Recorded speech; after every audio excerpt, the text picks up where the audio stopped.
Check, check. Testing 1, 2, 3. Making sure everything is sounding good. Looks like everything is sounding good. I think. Should be. Oh boy, what's up, ladies and gentlemen? Canadian Guy here, and today we are finally seeing the PlayStation 5. Okay. So first, a few things before we even begin. Number one, do not expect any sort of announcements in terms of games. Don't expect anything. How's everyone going today? Expect PlayStation 5 stuff only. Expect them to do a deep dive into how the console works, into how all the accessories, all that kind of stuff. We probably will get a controller reveal today. But please do not expect a Crash announcement. Don't expect a Spyro announcement. Don't expect tacos. Don't expect any sort of stuff. Now, to give you guys an idea of what's going to be happening, according to some people on Twitter who are able to look into the embedded information of the video files of this is a premiere. So the premiere is, hey, Roberto, thank you so much for the $2 super chat. I believe it's going to be at least 500 to 550. Definitely possible. Let me get this out first, and then we're going to get into it, okay? I'm telling you guys that apparently the presentation is going to be 53 minutes long. So just say 1 hour, okay? The presentation is going to be about 1 hour long. So if we look at the tags, if we look here, we can see the tags that says PS5, the road to PS5, Mark Cerny, next gen console, deep dive, architecture, ray tracing support, SSD, and solid state drive. So there's nothing in the tags that's referring to Crash Bandicoot. There's nothing in the tags referring to Spyro. There's nothing in the tags referring to literally any sort of video game. If we get shown literally anything, it will probably be Godfall, which is the only PS5 announced game at the moment. If we see anything, please do not hype your expectations to something that is way out of control, that is outstanding. Hey, cool. How's it going, man? Yeah, I remember when I went to the tech class.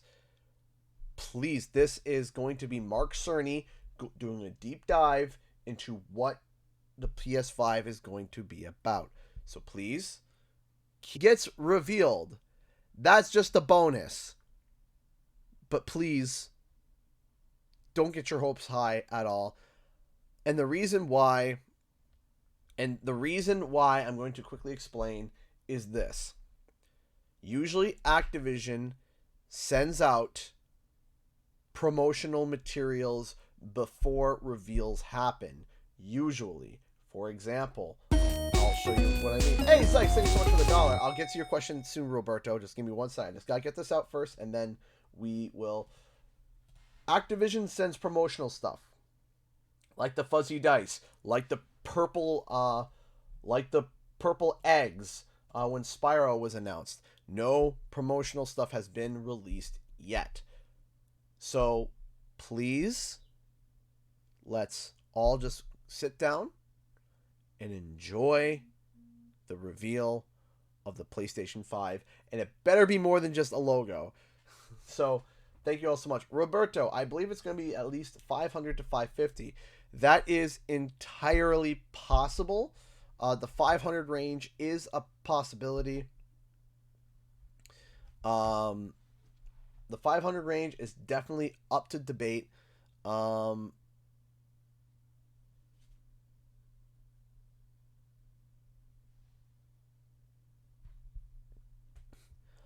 I don't go on Instagram too often, but I'll see what I can do. So thank you so much. What if they showed the logo and that's it? Well, they already done showing the logo.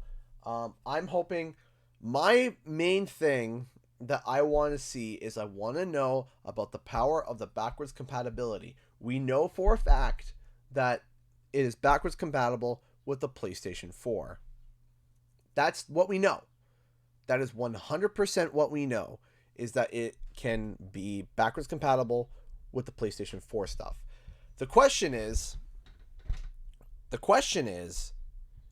that will it be compatible with the main issue is the PS3. That is the main issue. The PS1, fine. The PS1, that's easy for them to emulate. The PlayStation 2, easy for them to emulate. The PlayStation 3 is where you have your difficulties. That is where you get your problems. Because the PS3 is where you have the cell architecture. The cell architecture is all goofy. It's all messed up. It's hard for things. It's even hard for computers to emulate it today. If you try to do a PS3 emulator, I remember I used a PS3 emulator for Dawn of the Dragon, and it was goofy. It was goofy. So, if they were to reveal anything, I hope that it is backwards compatibility. I hope that's something they go in depth into. Do I hope that they do game reveals? Of course I hope they do game reveals. Of course I hope we get to see stuff in-game, in-engine, in whatever. A technical side than there is a gaming side. How's life in the COVID-19 world? Well, today's technically day number 1 of quarantine for me, technically. Not that we are... that we're sick, but we're doing social distancing. Family's doing great. Live is lagging. Is anyone else lagging? Let me know. Please let me know if we're lagging or not, because if we are, I'll have to adjust a few things. My thing says no. Thing says everything is fine. Got a few drop frames, like 2.9%, but it's nothing to really snuff nose about.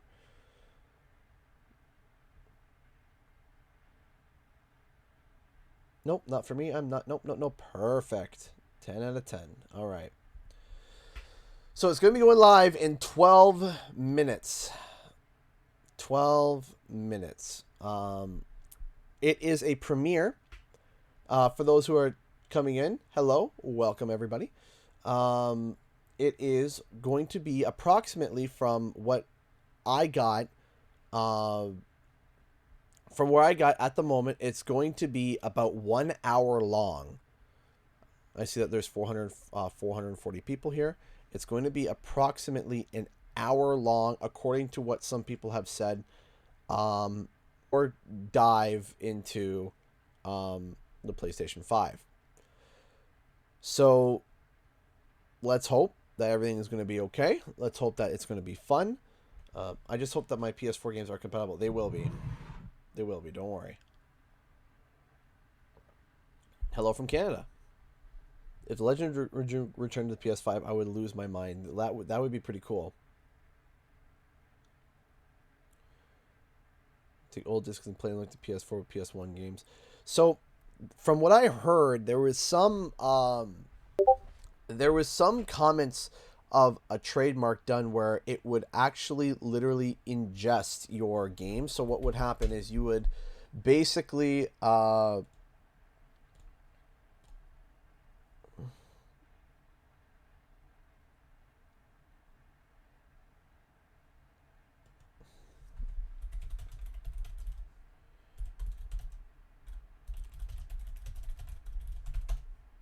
Roberto, how's it? Thank you so much, man. You're right, because the PlayStation 3 has remastered for the PlayStation 4, so I don't think we'll get backwards compatibility for the PlayStation 3. So that is entirely possible, yes. That is entirely possible. On Discord, but it's going to work. I know there's a comment with it. I want you to voice it. I'm not sure about that cheer string stroke. We'll have to talk at another time about that. So I do agree that that there's going to be, if there's going to be issues with the backwards compatibility, it's going to be on the PS3. The apparent thing, the apparent thing is that it can ingest the disc and be able to download it, and then emulate it by a 1080p 16 by 9 setting so that you can play these games, because emulators already do that. Wolfman98 donated $10 to Super Chat. Yo, thank you. Long time no donate or watch. Not sick, but I'm in lockdown, but still working since I work at a grocery store. Hope everyone is doing good. Yes, thank you so much for the $10, man. Thank you so much for the support. That means a lot to me. Thank you so much. Yes, it's a trying time right now, but it's really nice to be able to come together and talk about video games. No, we can't be in person, but hey, let's try to stand together and try to do well all together. Thank you so much. Will PS4 digital games be compatible? I think so. So I think what you can do, if I remember correctly, is that when you sign in with your PSN account, all your digital games there could be brought over. I believe. Excuse me. So let's try to be. No problem, Dragon Lover. No one has to donate. Nobody has to donate at all. No one has to donate a dime. You just being here is good enough. Thank you all so much for coming out. I really appreciate it. So,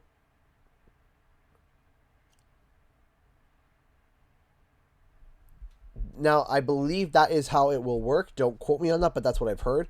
There's been a lot of details being kind of leaked, kind of coming out for the PlayStation 5, backwards compatibility, apparently the fastest SSD drive.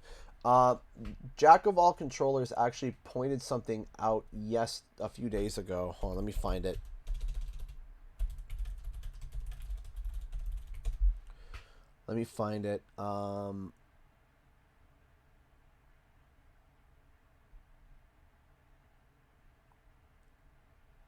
Give me 1 second. Go here.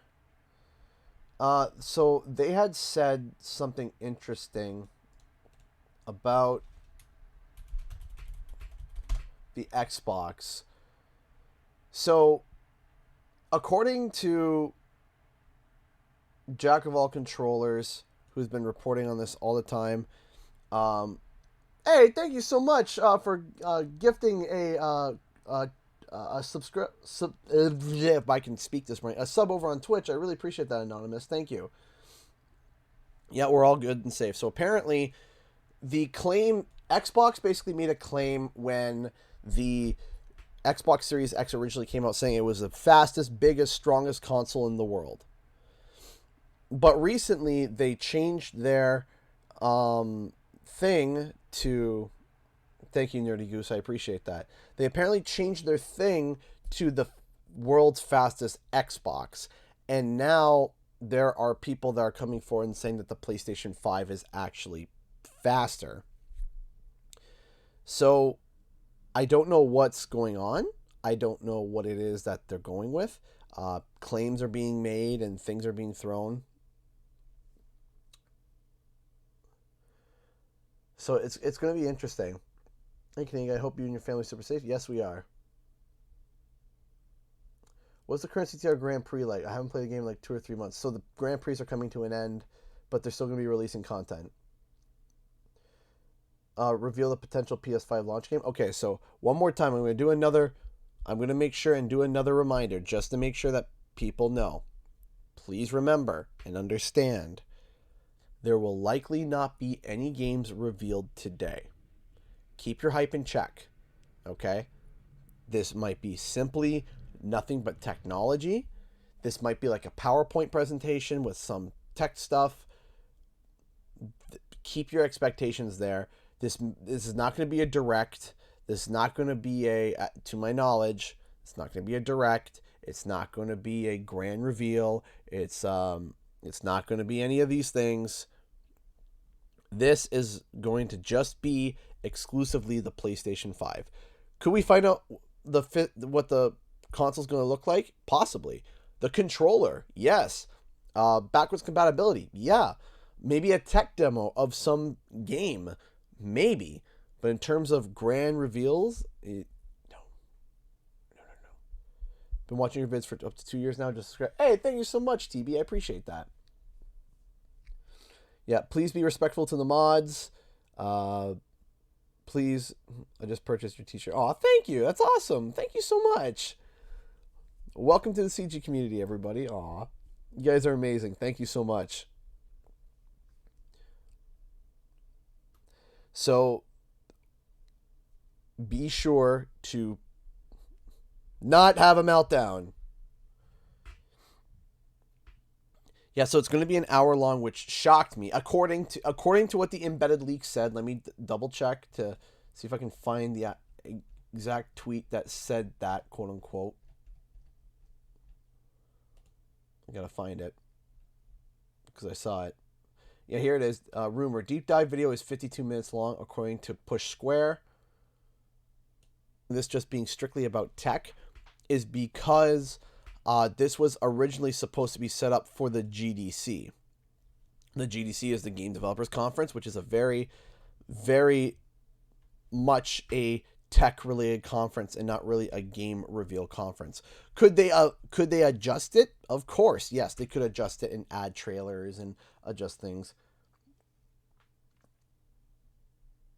Hey, Crazy Tie Gaming. Hey, Paris the Dragon.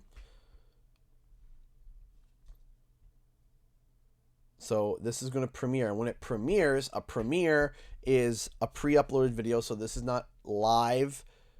This is not live. This is not something that is going to be, there's not going to be, hopefully, no mess-ups, no screw-ups, no epic fails. This is not going to be, like E3. So we'll see.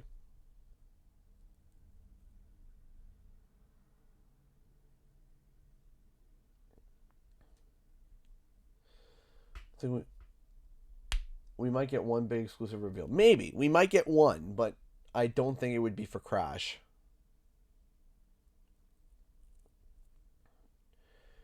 I don't think so. We did see one thing that was kind of cool. Hold on, let me pull it up. Boop, boop, boop, boop, boop, boop, boop. So I'm going to quickly show this to you guys before we begin because we're starting in 2 minutes. This person tweeted this out where they're setting up a wallpaper. And take a look. Take a look. We can actually see the start of the PlayStation controller. It looks like we still got a pad in the center. We got a raise button, regular buttons. Looks like new thumbsticks. They don't look exactly the same. It looks a little bit more curvy on the top here, a little bit fatter up here than normal. It looks like they're going for a bit of a bigger controller, which I like. I do like the idea of a bit of the bigger controllers. I usually do prefer, I love my PS4 controllers, but I do wish it's a little more beefy to it because I do find that my wrists start to hurt when I use a PlayStation controller. I don't get that sense when I use an Xbox. It feels more full. Hey, Joshua Mohan, keep up good work playing craft and listen to you in the background. What's Wednesday? Hey, Joshua Mohan, my brother, how you doing, man? Thank you so much for the $7 super chat. I'm doing pretty good. PS5 is about to premiere. I'm super excited, super hyped. Thank you so much for the donation, man. I really appreciate that. Hopefully we'll see you soon, man. Thank you. Thank you so much, Joshua. I appreciate that. So, here we go. Where is it? It's Wednesday, my dudes. It's going to start. Come on. The premiere will premiere shortly. Anytime. Any second. Any minute. Any millisecond. Come on. Come on. We can do it. Let's take a look at the chat. Let's see what chat looks like. You know what? For fun, let's switch it to live. Wow. Seems pretty... oh no. Oh no, this turned. Oh no. I thought people were going to be civil. Oh, here we go. Okay,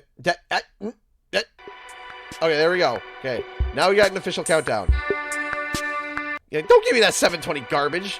Yeah, there we go. All right, here we go.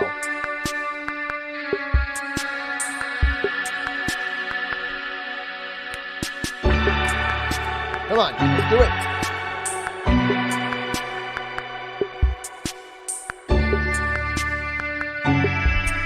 It's a premiere, so that means that it's pre-recorded.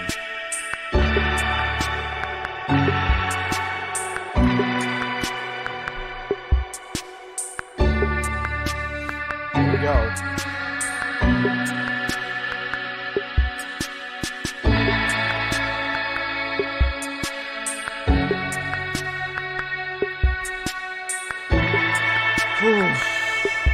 I would be lying if I said I'm not nervous. I am nervous.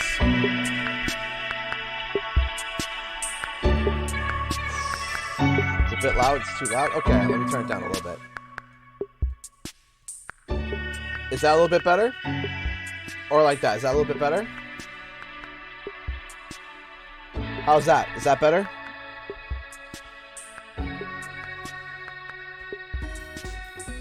BL Rain Wizard donated $1 to Streamlabs. Canadian, I'm so hyped about this. I am too. Thank you so much, BL Rain Wizard. I appreciate that. Thank you.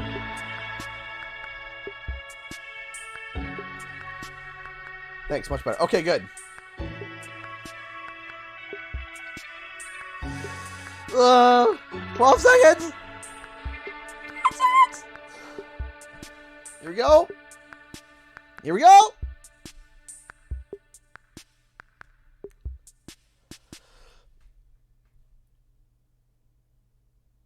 Hi. Unfortunately, we had to cancel the talk that we had planned for GDC. Thank you so much, Headline Games, for the $2 super chat. We have some super exciting news about PS5, and who better to bring that to you than the one and only Mark Cerny. Without further ado, over to you, Mark. Thank you, Jim. There will be lots of chances later on this year to look at the PlayStation 5 games. Today, I want to talk a bit about our goals for the PlayStation 5 hardware and how they influence There we go. the See? development of the console. I think you all know I'm a big believer in console generations. Once every 5 or 6 or 7 years, a console arrives with substantially new capabilities. There's a lot of learning by the game developers, hopefully not too overwhelming, and soon there's games that could never have been created before. Now, it used to be that as a console designer, you'd somehow intuit what would be the best set of capabilities for the new console, and then build it in complete secrecy. For the PlayStation consoles, that period lasted through PlayStation 3, a powerful and groundbreaking console, but also one that caused quite a lot of heartache, as it was initially difficult to develop games for. So, starting with PlayStation 4, we've taken a different approach, roughly centered around 3 Thank you so much, Justin Medina, for the $2 super chat. The first of these is listening to the developers, which is to say that a lot of what we put into a console derives directly from the needs and aspirations of the game creators. We definitely do have some ideas of our own, but at the core of our philosophy for designing consoles is that game players are here for the fantastic games, which is to say that game creators matter. Anything we can do to make life easier for the game creators or help them realize their dreams, we will do. So, about once every 2 years, I take a tour of the industry. I go to the various developers and publishers, sit down, and discuss how they're doing with the current consoles and what they'd like to see in future consoles. This requires weeks on the road, as reaching the bulk of the game creators involves talking to well over 100 people at something like 24 publishers and developers. And it is incredibly valuable. By the way, the feature most requested by the developers, that was an SSD, which we were very happy to put in the hardware, but a lot of problem solving was required. I'll be doing a deep dive on the SSD and surrounding systems later on in this talk. SSD. It's also key to make a generational leap while keeping the console sufficiently familiar to game developers. I think about this in terms of balancing evolution and revolution. Now, with PlayStation 1, 2, and 3, the target was a revolution each time with a brand new feature set. That was great in many ways, but time for the developers to get up and running got longer with each console. In the past, I've called this time to triangle. Here's what I had for those 3 consoles. To be clear, I'm not talking about time to make a game. Developers will be ambitious, and it may take them 6 years or so to realize their vision. What I'm talking about is that dead time before graphics and other aspects of game development are up and running, and trying to minimize that. On the other hand, if we're trying to reduce that dead time to 0, that means the hardware architecture can't change at all. We're handcuffed. We need to judge for each feature what value it adds and whether it's worth the increase in developer time needed to support it. So with PlayStation 4, we were able to strike a pretty good balance between performance and familiarity. We got required learning back to PlayStation 1 levels. With PS5, the GPU was definitely the area we felt the most tension between adding new features and keeping a familiar I just turn off the notifications for Ultimately, I think we've ended up with something under a month of getting up to speed. That feels like we're striking about the right balance. I'll go into a bit more detail later today about our philosophy with the GPU and the specific feature set that resulted from it. It's also very important for us, as the hardware team, to find new dreams, by which I mean something other than CPU performance, GPU performance, and the amount of RAM. The increase in graphics performance over the past 2 decades has been astonishing, but there are other areas in which we can innovate and provide significant value to the game creators, and through them, the players. That's why the SSD was very much on our list of directions to explore, regardless of what came out of the conversations with game developers and publishers. The biggest feature in this category is the custom engine for audio. That's today's final topic. The push for vastly improved audio, and in particular 3D audio, isn't something that came out of the developer meetings. It's much more the case that we had a dream of what might be possible 5 years from now, and then worked out a number of steps we could take to set us on that path. 3D audio. So here again are the 3 principles, the first being enabling the desires of developers to drive the hardware design. To me, the SSD really is the key to the next generation. Yes, it is. A game changer. And it was the #1 ask from developers for PlayStation 5. As in, we know it's probably impossible, but can you put an SSD in it? That was a discussion we were also having internally. It was clear that the presence of a hard drive in every PlayStation 4 was having a positive impact. A lot of things that would simply have been impossible at Blu-ray disc speeds were now possible.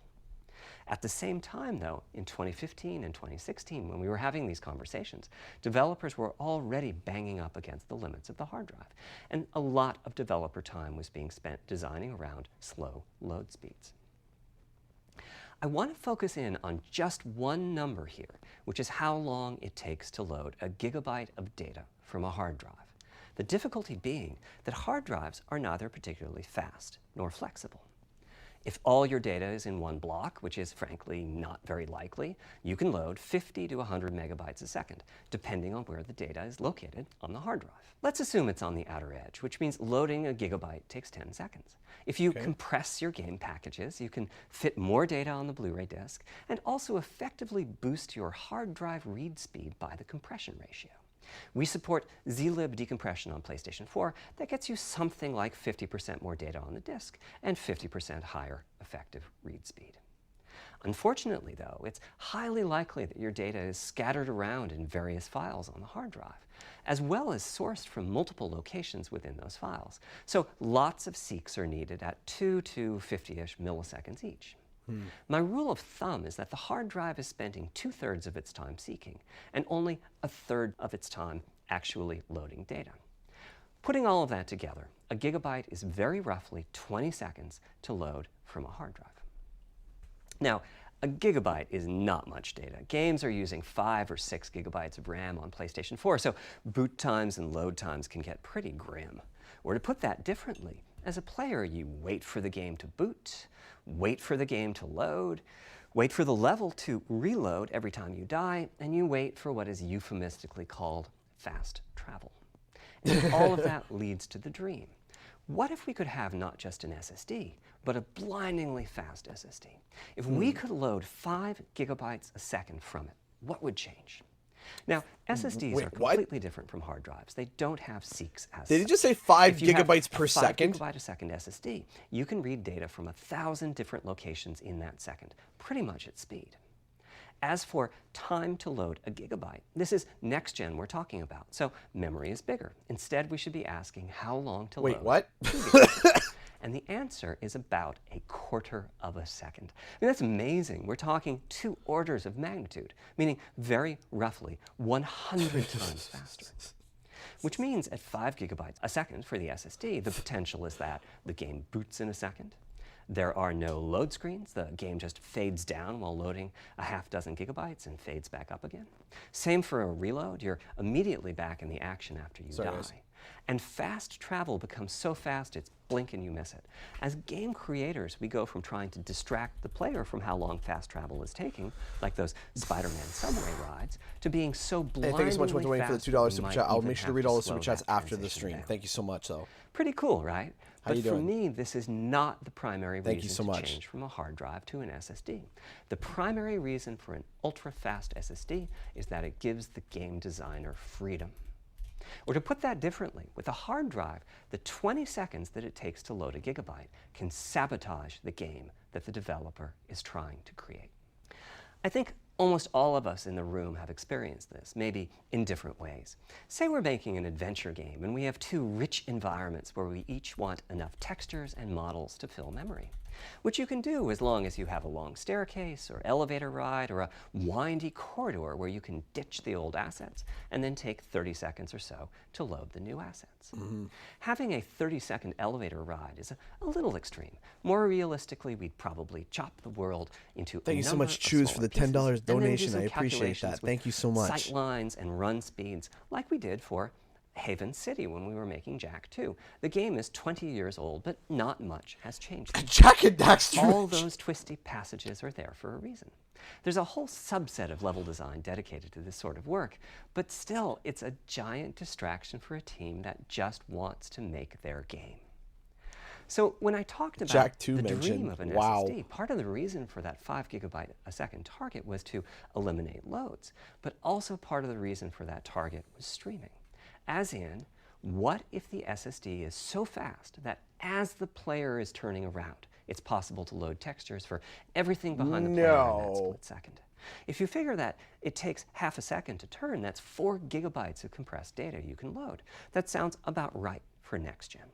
Anyway, back to the hard drive. Another strategy for increasing effective read speed is to make big sequential chunks of data. For example, we might group all the data together for each city block. That removes most of the seeks, and the streaming gets faster. But there's a downside too, which is that frequently used data is included in many chunks and therefore is on the hard drive many, many times.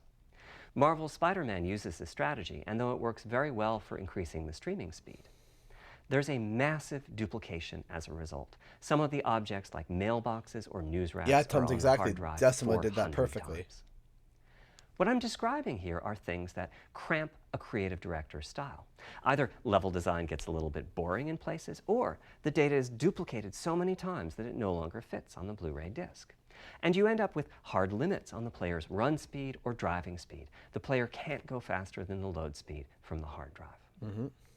And finally, I'm sure many of you have noticed that after a patch download, the PlayStation 4 will sometimes take a long time to install the patch. Yes. That's because when just part of a file has been changed, the new data can be downloaded pretty quickly.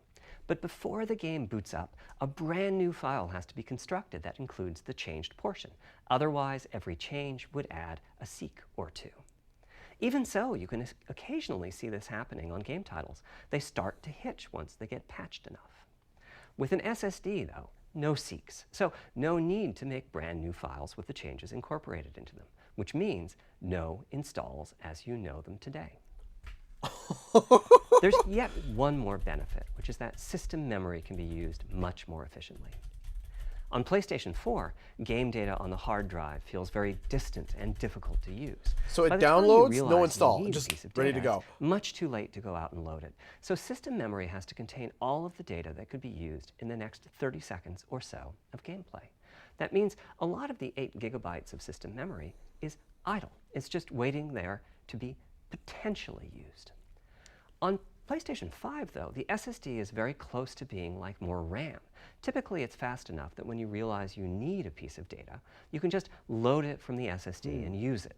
There's no need to have lots of data parked in system memory waiting to potentially be used.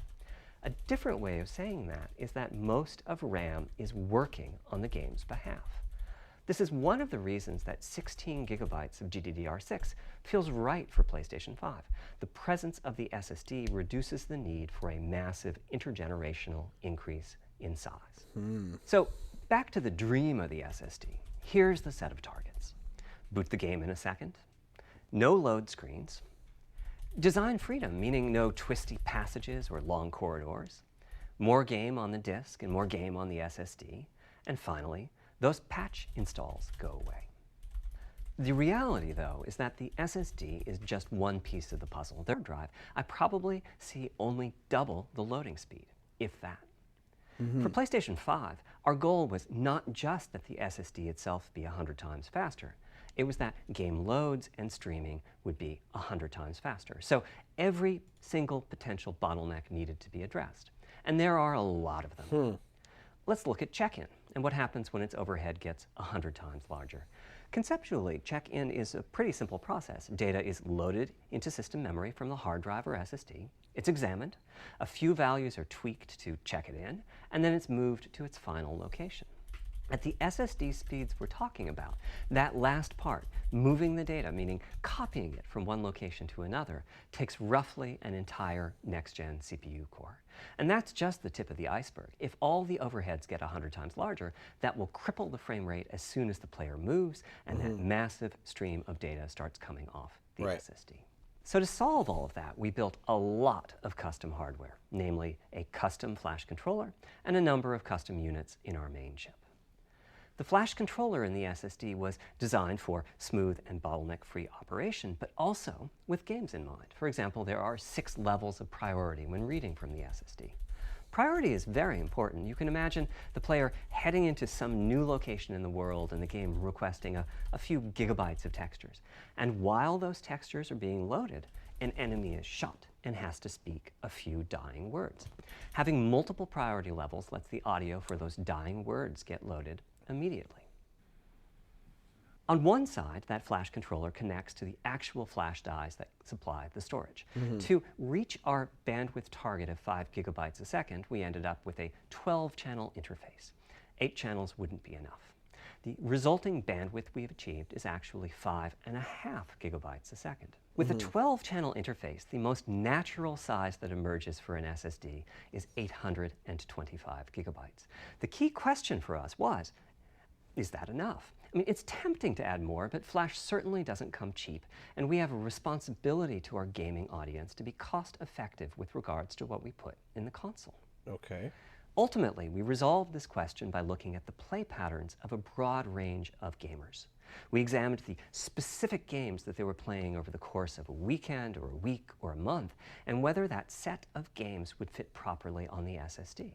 We were able to establish that the friction caused by reinstalls or redownloads would be quite low, and so we locked in on that 825 gigabyte size, while also preparing multiple strategies so that those who want more storage can add it. I'll go through the details in a moment. Back to the flash controller. On the other side, it connects to our main custom chip via 4 lanes of Gen 4 PCIe. And inside the main custom chip, is he saying that it's an 825 SSD? Before we talk about what that does, let's talk compression for a moment. PlayStation 4 used zlib as its compression format. We decided to use it again on PlayStation 5, but on my 2017 tour of developers, I learned about a new format called Kraken from Rad Game Tools. Okay. It's like zlib's smarter cousin. Simple, similar types of algorithms, but about 10% better compression, which is pretty big. That means 10% more game on the UHD Blu-ray disc or on the SSD. Kraken had only been out for a year, but it was already becoming a de facto industry standard. Half of the teams I talked to were either using it or getting ready to evaluate it. So we hustled and built a custom decompressor into the I/O unit, one capable of handling over 5 gigabytes of Kraken format input data a second. After decompression, that typically becomes 8 or 9 gigabytes, but the unit itself is capable of outputting as much as 22 gigabytes a second if the data happen to compress particularly well. Interesting. By the way, in terms of performance, that custom decompressor equates to 9 of our Zen 2 cores. That's what it would take to decompress. Wait, did you just say 9 cores? CPU.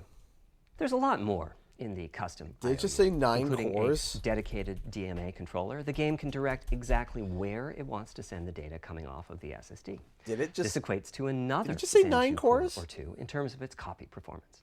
Its primary purpose is to remove check-in as a bottleneck. There's 2 dedicated I/O coprocessors and a large RAM pool. These aren't Zen 2 cores. They're there principally to direct the variety of custom hardware around them. I know doesn't sound like anything related to the SSD, but a lot of developers map and remap memory as part of file I/O, and this too can become a bottleneck. There are coherency engines to assist the coprocessors. Coherency comes up a lot in places. Probably the biggest coherency issue is stale data in the GPU caches.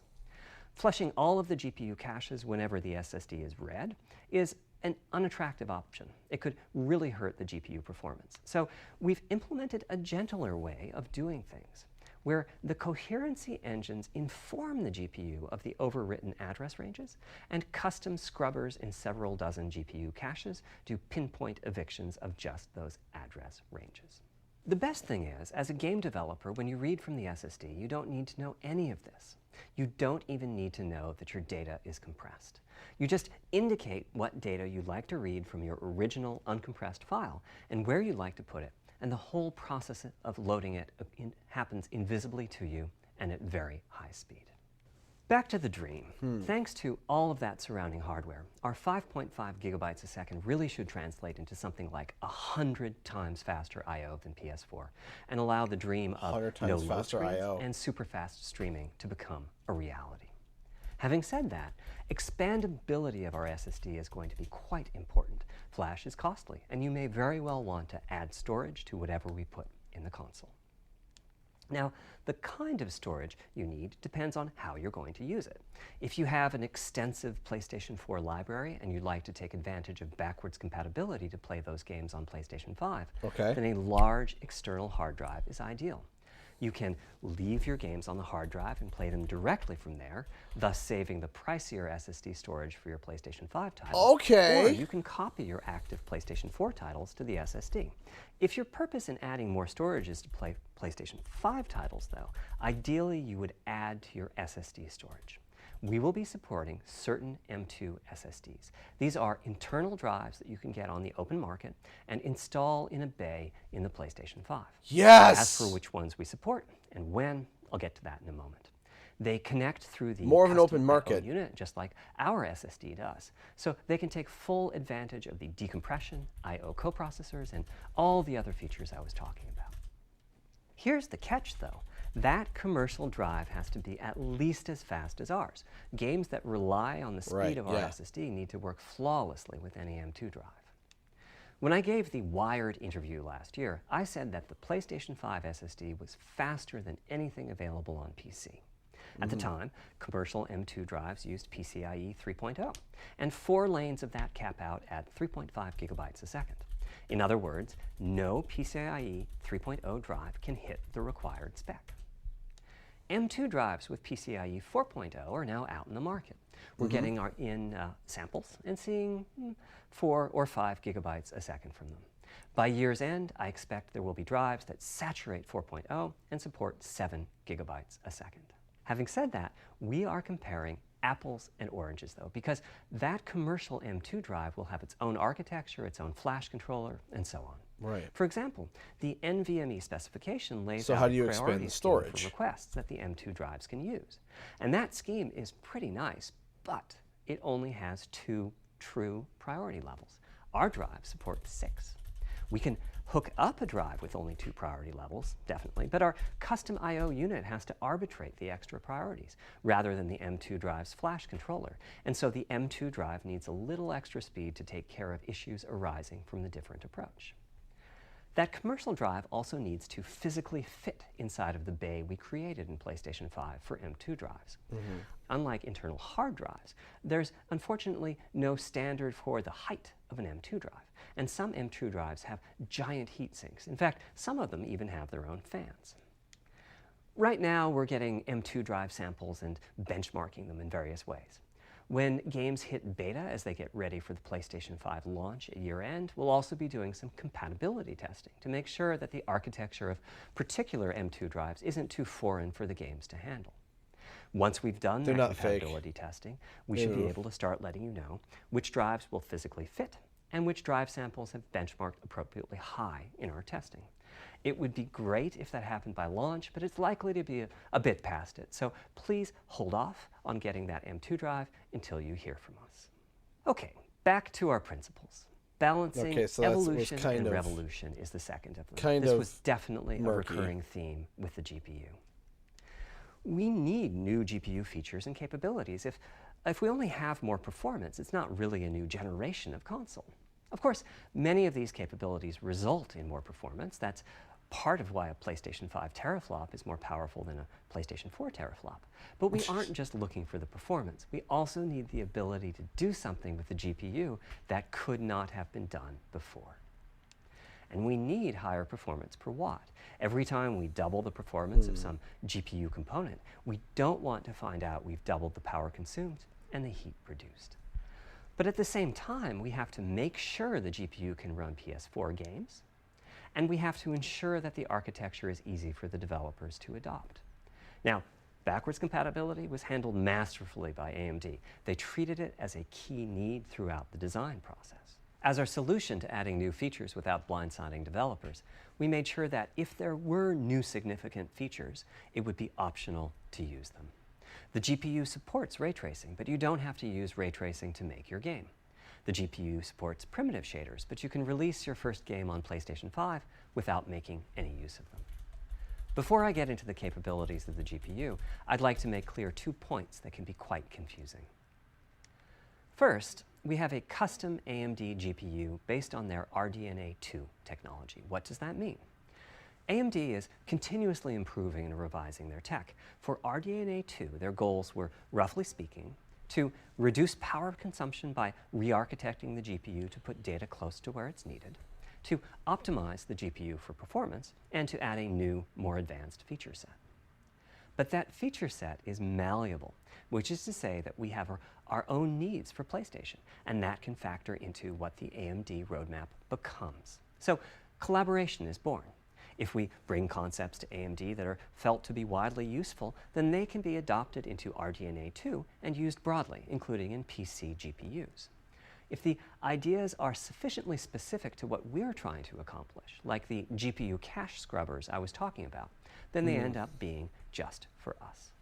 If you see a similar discrete GPU available as a PC card at roughly the same time as we release our console, that means our collaboration with AMD succeeded in producing technology useful in both worlds. It doesn't mean that we as Sony simply incorporated the PC part into our console. This continuous improvement in AMD technology means it's dangerous to rely on teraflops as an absolute indicator of performance, and CU count should be avoided as well.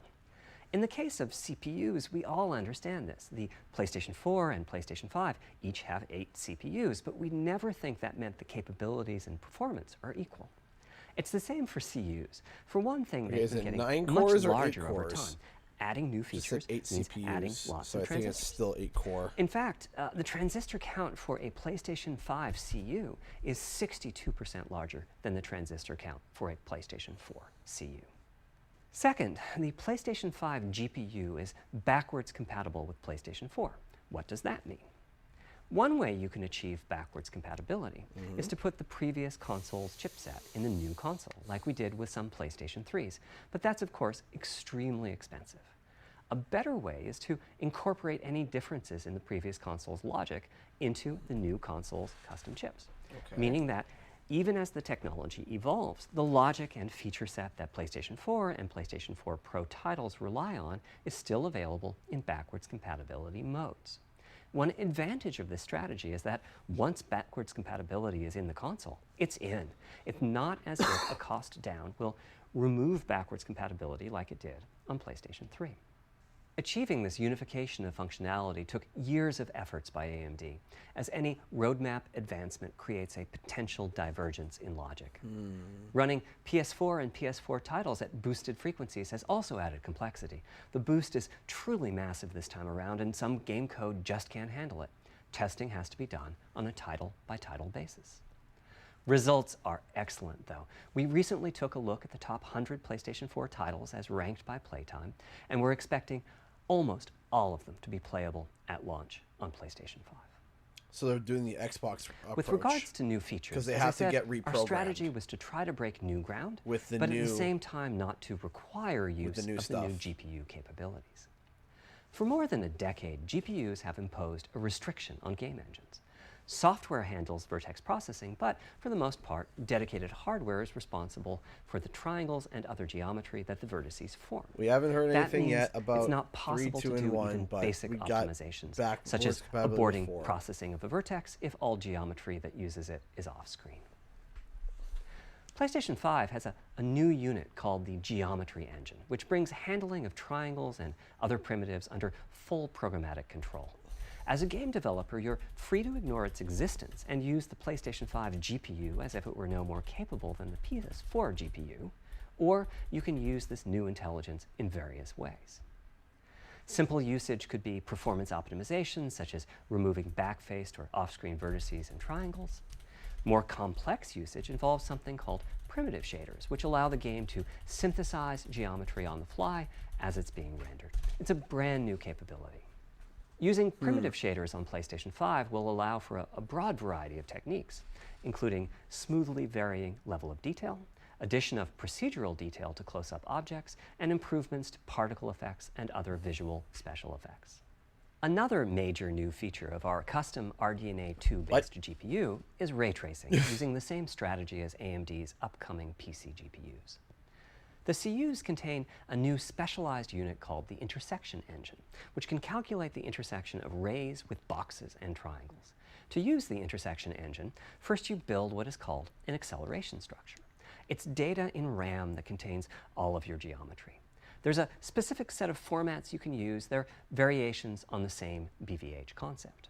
Then, in your shader program, you use a new instruction that asks the Intersection Engine to check a ray against the BVH. While the Intersection Engine is processing the requested ray triangle or ray box intersections, the shaders are free to do other work.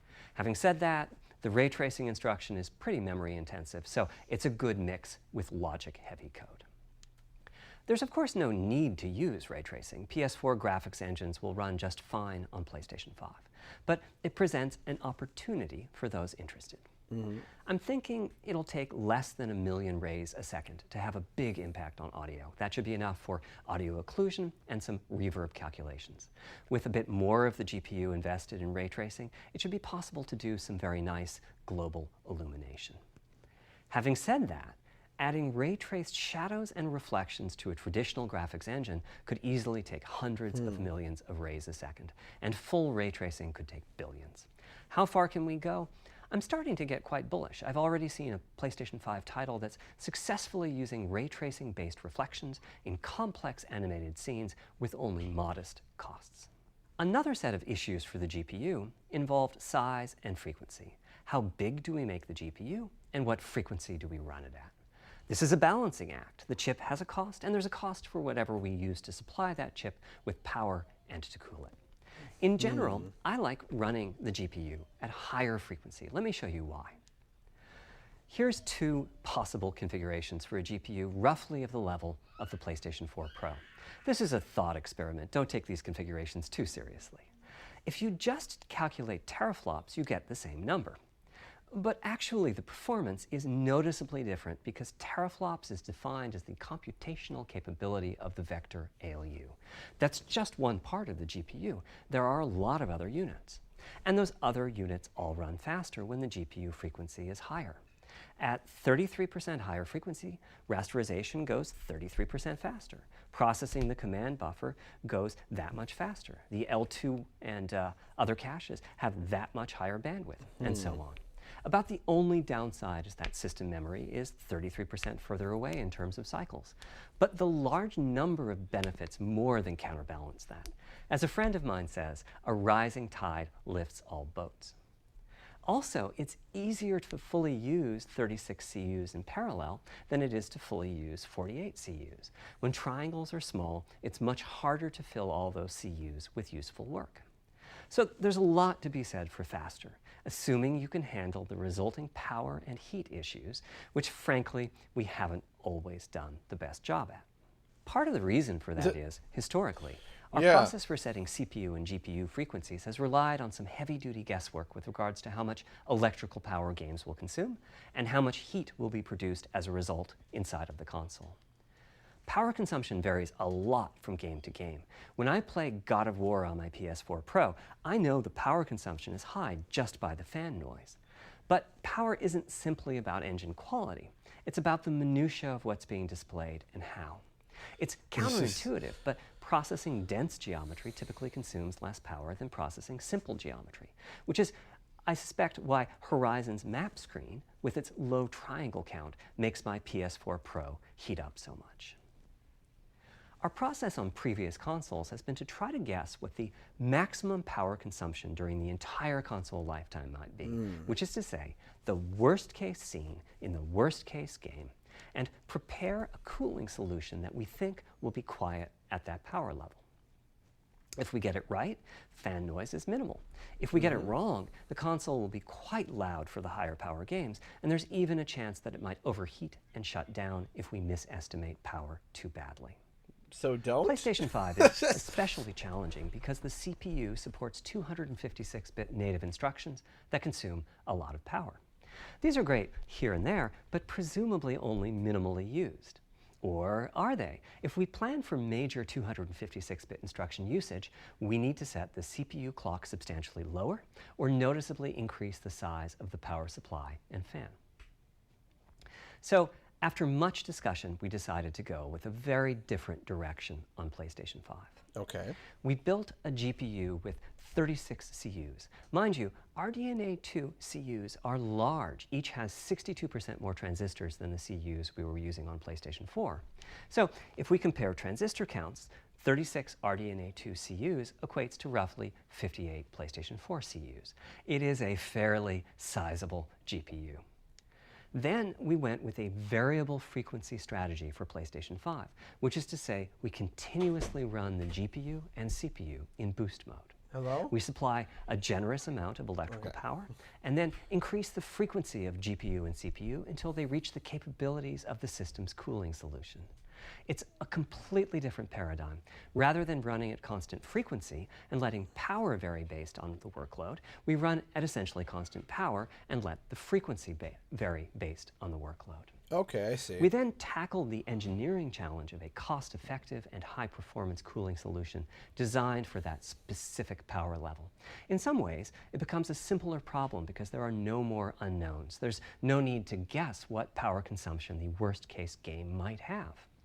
As for the details of the cooling solution, we're saving them for our teardown. I think you'll be quite happy with what the engineering team came up with. So, how fast can we run the GPU and CPU with this strategy?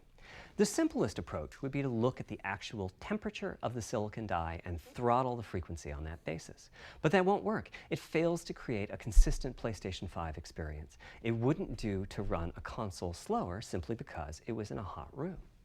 So rather than look at the actual temperature of the silicon die, we look at the activities that the GPU and CPU are performing and set the frequencies on that basis, which makes everything deterministic and repeatable. While we're at it, we also use AMD's So I'm going to quickly try to summarize what he's saying. So basically before, when you were dealing with games like God of War or whatever, what would happen is that you would have, it would draw a lot of power. Quite large. And other games, they wouldn't draw as much power, and they had to figure out how much power can a GPU hold without overheating. And so what they decided to do is that they make it full power, but they added a frequency. So it basically, full power comes in, and then they have a thing that continuously checks to see how much it needs of variance. So it's like, oh, we're getting all this power, we only need this much, and it converts it down to here. and then if there's a spike in power required, there's a booster to compensate that. And then once similarly, then that's how the boost, that's how the variance will catch up, and then the boost settles down. But now we can run it as high as 3.5 gigahertz. In fact, it spends most of its time at that frequency. That doesn't mean all games will be running at 2.23 gigahertz and 3.5 gigahertz. When that worst-case game arrives, it will run at a lower clock speed, but not too much lower. To reduce power by 10%, it only takes a couple of % reduction in frequency, so I'd expect any downclocking to be pretty minor. All things considered, the change to a variable frequency approach will show significant gains for PlayStation gamers. The final of our 3 principles was about finding new dreams. It's important for us on the hardware team to find new ways to expand or deepen gaming, and that's what led us to a focus on 3D audio. As players, we experience the game through the visuals, through audio, and through the feedback we receive from the controller, such as rumble or haptics. Personally, I feel a game is just dead without audio. Visuals are, of course, important, but the impact of audio is huge as well. At the same time, the audio team on a game project has to do a lot with a little. For example, on PlayStation 4, there's fierce competition for the Jaguar CPU cores. Audio typically ends up getting just a fraction of a core. That's not much of a computational resource, particularly when you consider that the visuals run at 30 or 60 frames a second, but audio processing needs to happen at almost 200 times a second. So it's been tough going making forward progress on audio with PlayStation 4, particularly when PlayStation 3 was such a beast when it came to audio. The SPUs in Cell were almost a perfect device for audio rendering. Simple pipelined algorithms could really take advantage of asynchronous DMA and frequently reached 100% utilization of the floating point unit. There's unfortunately nothing comparable on PlayStation 4. Probably the most dramatic progress in the PlayStation 4 generation has been with virtual reality. The PSVR hardware has its own audio unit. It supports about 50 pretty decent 3D sound sources. And this provided a hint as to where we could go with audio, as well as some valuable experience. Not to oversimplify, but here were our goals for audio on PlayStation 5. The first goal was great audio for everyone, not just VR users or soundbar owners or headphone users. That meant audio had to be part of the console. It couldn't be a peripheral. The second goal was to support hundreds of sound sources. We didn't want developers to have to pick and choose what sounds would get 3D effects and which wouldn't. We wanted every sound in the game to have dimensionality. And finally, we wanted to really take on the challenges of presence and locality. Now, when we say presence, we mean the feeling that you're actually there. You've entered the matrix. It's not, of course, something we thought we could perfectly achieve, but the idea was that if we stopped using just a rain sound and instead used lots of 3D audio sources for raindrops hitting the ground at all sorts of locations around you, then at some point your brain would take a leap and you'd begin to have this feeling of real presence inside the virtual world of the game. This has the capacity to affect your appreciation of the game, just like music in a game does. The concept of locality is simpler. It's just your sense of where the audio is coming from, to the right of you, behind you, above you. This can immerse you further in the game, and it can also directly enhance the gameplay. To use Dead Space as an example, I know, old school, you're fighting enemies in fairly dark, spooky locations. Back in the day, if you played the game using the TV speakers, you could tell that there was one last enemy growling and hunting you down, but it was difficult to tell quite where that enemy was. With headphones, you could tell that the enemy was somewhere on the right, which let you deduce, if you couldn't see it, that it must be somewhere behind and to your right. But with 3D audio with good locality, the idea is you know the enemy is like, why put salt in the wound? There, and you turn and you take it out. So, how do we know where a sound is coming from in the first place? I'm not saying it was bad. All those bumps I'm saying it was too good. In the ear have a meaning, evolutionarily speaking. Based on what direction the sound is coming from, sound waves bounce around inside the ear. There's some constructive We haven't and had a Dead Space game in and the result years. is a change. That's what I volume. mean. The phase of the sound also shifts, depending on what path the sound wave took to reach the ear canal. These volume changes and phase shifts are different for each direction and also vary depending on the frequency of the sound. Head size and head shape also impact the sound in a similar fashion. The way that the sound changes, based on direction and frequency, can be encoded in a table called the Head-Related Transfer Function, or HRTF. Here's part of one. The vertical axis is the frequency, the horizontal axis is the direction, front, back, left, right, and the color gives the degree of attenuation of the sound at that frequency. The HRTF is as unique to an individual as a fingerprint is. In fact, you're looking at mine right now. Here's how we measure an HRTF. We've taken hundreds of people through this process. We put a microphone in the subject's left and right ear canals, and then sit the subject down in the middle of an array of 22 speakers. We then play an audio sweep from each speaker as we rotate the subject. In the course of 10 or 20 minutes, we're able to sample the HRTF at over 1,000 locations. Using an HRTF when rendering audio creates unparalleled quality, but it's computationally expensive. The simplest way to use an HRTF is to process a sound source to make it appear as if it's coming from one of those 1,000 locations we sample. Unfortunately, the processing has to be done in frequency domain rather than time domain, so there's multiple fast Fourier transforms needed for every sound source for every audio tick. That's a lot of multiplies. This computational complexity was the determining factor for our strategy. It meant we had to bite the bullet and design and build a custom hardware unit for 3D audio. Collectively, we're referring to the hardware unit and the proprietary algorithms we run on it as Tempest 3D Audio Tech. The meaning of 3D audio and technology should be pretty obvious here. As for Tempest, I feel it really reflects our goals with audio. It suggests a certain intensity of experience and also hints at your presence within it. We're calling the hardware unit that we built the Tempest Engine. It's based on AMD's GPU technology. We modified a compute unit in such a way as to make it very close to the SPUs in PlayStation 3. Remember when I said that they were ideal for audio? So the Tempest Engine has no caches, just like an SPU. All data access is via DMA, just like an SPU. Our target was that it would have more power than a CPU, thanks to the parallelism that a GPU can achieve, and that it would be more efficient than our GPU, thanks to the SPU-like architecture.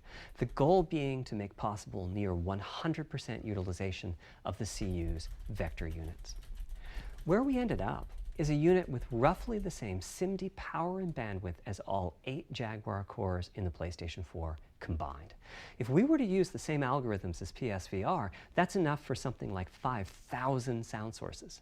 But of course, we want to use more complex algorithms, and we don't need anything like that number of sounds. It would have been wonderful if a simpler strategy, such as using Dolby Atmos peripherals, could have achieved our goals, but we wanted 3D audio for all, not just those with licensed soundbars or the like.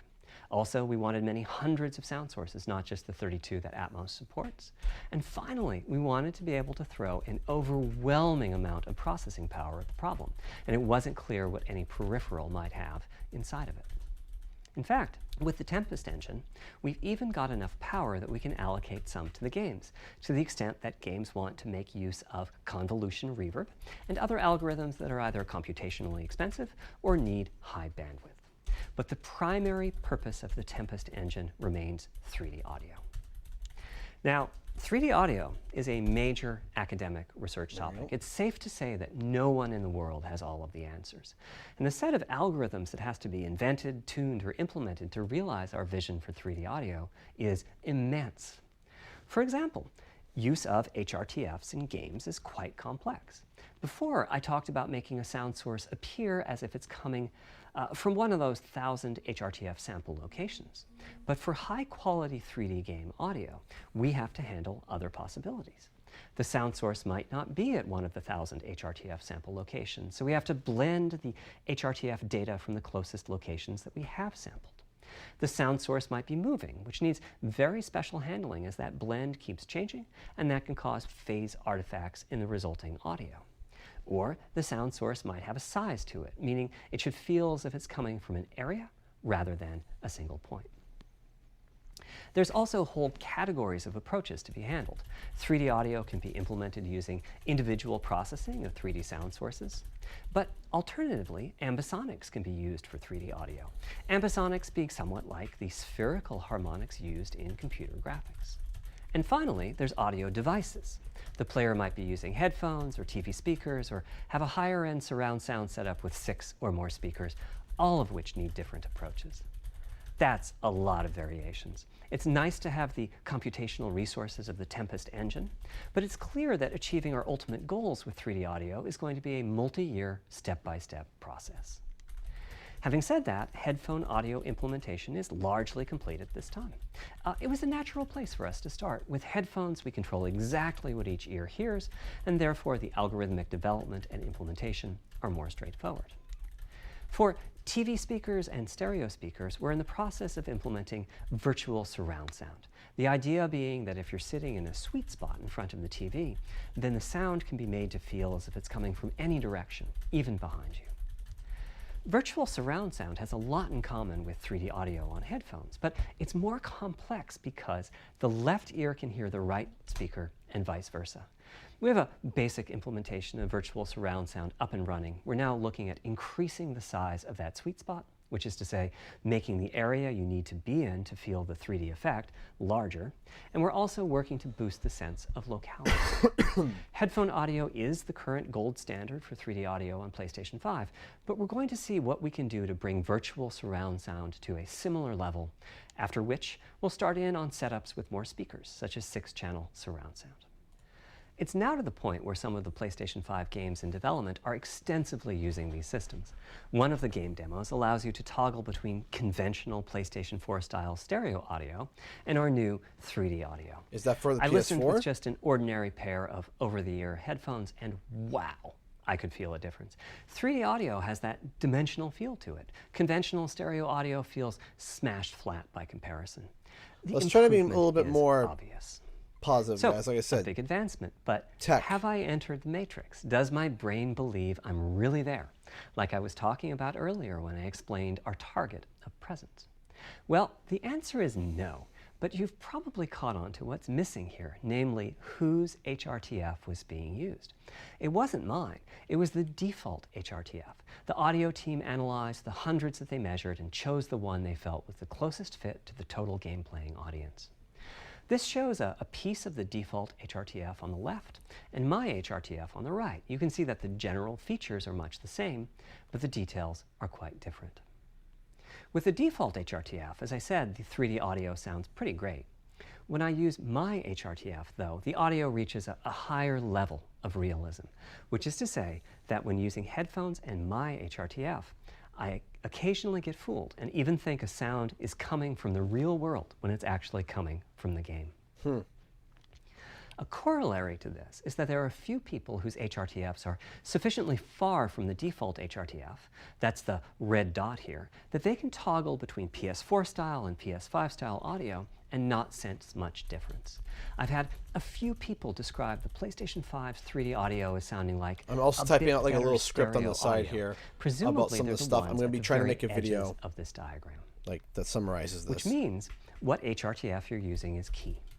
I'd like everyone to be able to experience what I'm experiencing, but obviously it's not possible to measure the HRTF of every PlayStation user.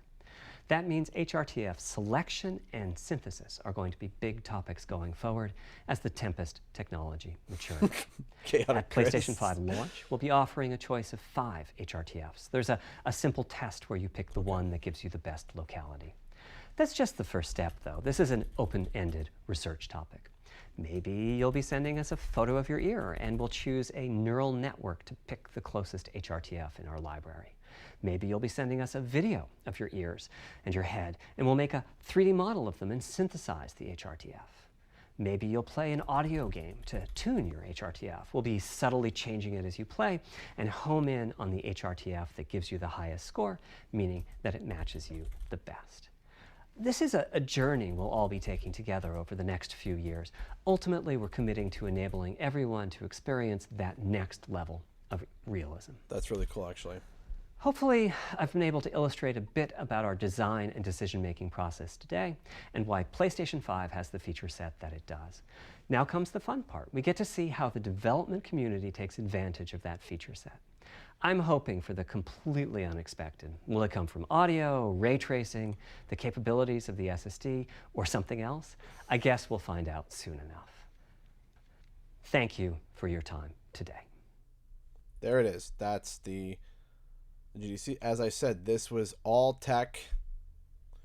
This was meant for the GDC. What I'm going to be doing is I'm going to be trying to do a video that hopefully will come out tomorrow. Hopefully tomorrow, and I'm just going to basically summarize it to make it, all together.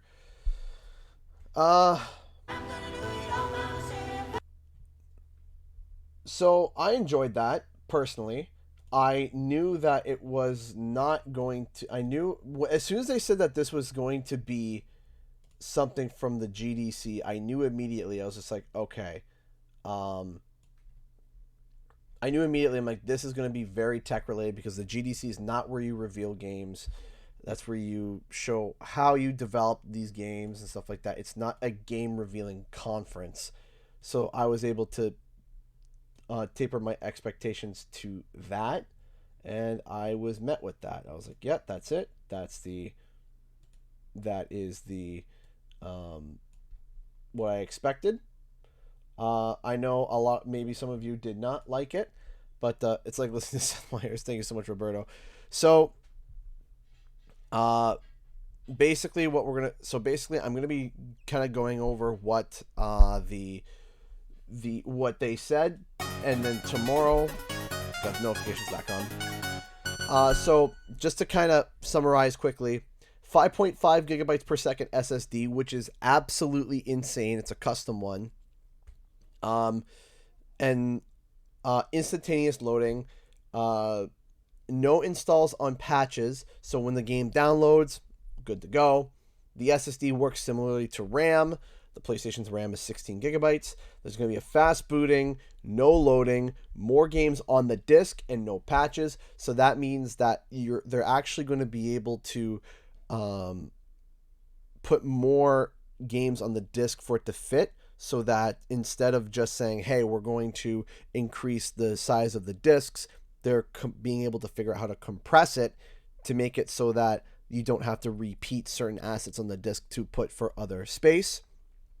There are normally a lot of bottlenecks for SSD, but they create a custom flash controller that was made to prevent those bottlenecks. So it's 1-to-1. So if it's 100 times faster of an SSD, it turns out to be 100 times faster in person. There's 8 cores. You can keep the PS4 titles on an external drive and then connect it to the PS5 for backwards compatibility and playing it off the external drive. Supports ray tracing. The big thing that I'm going to need to talk about is the expansive audio. It's going to be interesting. So your question, this was the base model for PS5 specs, right? Will there be a Pro like when, or is it just going to be a console? So apparently there's been multiple rumors going around that there will be 2 consoles, that there's going to be a Pro and a base. I have no idea what they were referring to here. I have no idea. We will have to see what they were referring to in the future. Likely they're probably referring to, they likely were referring to the bigger version, because that's what Xbox has been doing. It looks like the PS5 is approaching the same side that Xbox is doing with backwards compatibility by doing it through software. So basically what happens is that they're going to boot up the game, and then they're going to see how it runs, and then they're going to adjust, and then when you go to put in the disc, it will download the patch and to be able to actually be able to play the game backwards compatibility wise. So that basically what's going to happen is that the problem is because the power and the CPU, this chat is just going nuts, so we're going to shut that down. Basically what's happening is that it's allowing for the console to be able to read the game properly, because unfortunately with the architecture that it has, it won't even boot up. It won't even work with some games just due to compatibility issues. So what's going to happen is you're going to pop in the PS4 game, a patch is going to download, and it's going to be able to work fine. I caught at the end that 3D audio is also going to work. That 3D audio, I wanted to double check on this, but that 3D audio is going to work on the PS4 as well. but you can have the option to just to go back to regular stereo. Speaking of audio, they're pushing for way more improved audio to have hundreds of sound sources. They're using the Tempest 3D audio tech.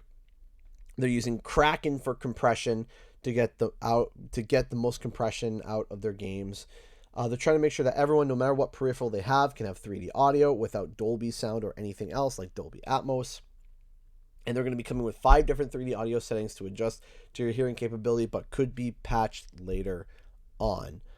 Okay, so that is basically the summary of what I got. There's a few other things in there that it did go over my head a little bit, but I think a lot of people were in that space as well. I'm going to be trying to putting this video together for tomorrow. I'll probably be doing a work stream, kind of going over on what was talked about, the details, etc., etc. And yeah, that's what is going to happen. Now, quickly, before I go, I'm just going to quickly do something fast.